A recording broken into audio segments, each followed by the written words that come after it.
हर महादेव, हर हर महादेव, हर हर महादेव, हर हर महादेव, हर हर महादेव. मित्रांनो, आपण आता उत्तराखंड येथील प्रसिद्ध असलं 12 ज्योतिर्लिंगामधील प्रसिद्ध असं तीर्थक्षेत्र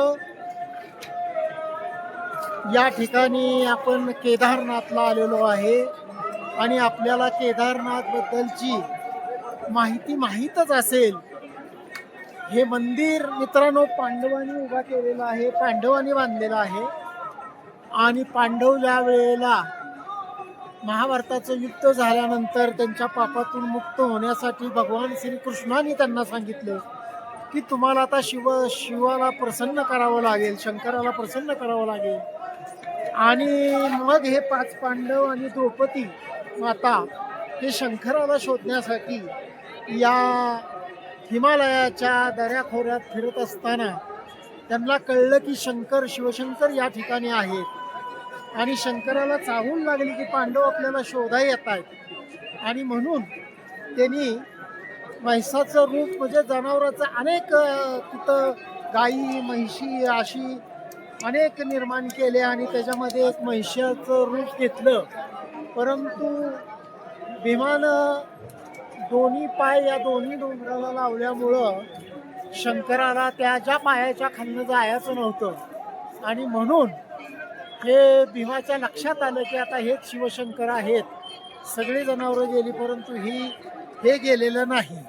त्यामुळं या ठिकाणी अशा पद्धतीनं या ठिकाणी शंकराने त्यावेळेला जमिनीमध्ये पृथ्वीमध्ये आपल्याला टाकून घेतलं. आणि भीमानी त्याच वेळेला त्या म्हैसाची शेपटी धरली आणि ते राहिलेलं अर्ध असं जे रूप प्रत्यक्ष या ठिकाणी शिवलिंगाला हात लावल्यानंतर असं म्हणतात की प्रत्यक्ष महादेवाला आपला हात लागतो आणि ते शिवलिंगाच्या रूपात या ठिकाणी प्रसन्न झाले पांडवांना त्यांची भक्ती बघून.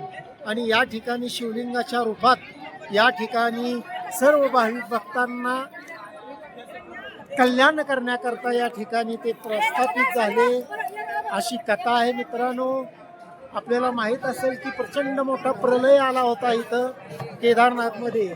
त्यावेळेला मात्र या ठिकाणी कुठून ही एवढी मोठी भीमशिला आली माहीत नाही.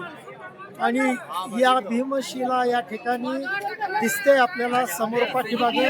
आणि या केवळ भीमशिलामुळं ह्या मंदिराला काहीही झालं नाही. पाण्याचा प्रचंड प्रवाह होता परंतु दोन्ही भाग झाले पाण्याचे आणि मंदिर अत्यंत सुरक्षित राहिलं. मित्रांनो, तर अशा पद्धतीनं ही केदारनाथची कथा आहे. 5 पांडवांच्या मूर्त्या या मंदिरात आहेत. भगवान श्रीकृष्णाची मूर्ती या मंदिरात आहे.